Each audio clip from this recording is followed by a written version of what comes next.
بسم الله الرحمن الرحيم. وإذ أخذنا ميثاق بني إسرائيل لا تعبدون إلا الله وبالوالدين إحسانا وذي القربى واليتامى والمساكين وقولوا للناس حسنا وأقيموا الصلاة وآتوا الزكاة ثم توليتم إلا قليلا منكم وأنتم معرضون. وإذ أخذنا ميثاقكم لا تسفكون دماءكم ولا تخرجون أنفسكم من دياركم ثم أقررتم وأنتم تشهدون. ثم أنتم هؤلاء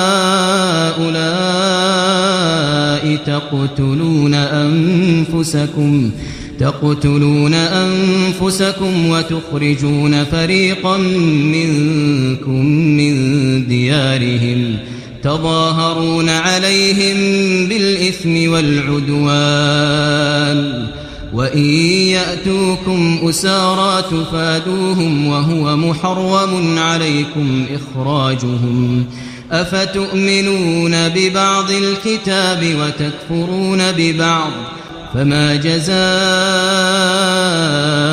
من يفعل ذلك منكم إلا خزي في الحياة الدنيا ويوم القيامة يردون إلى أشد العذاب وما الله بغافل عما تعملون. أولئك الذين اشتروا الحياة الدنيا بالآخرة فلا يخفف عنهم العذاب ولا هم ينصرون.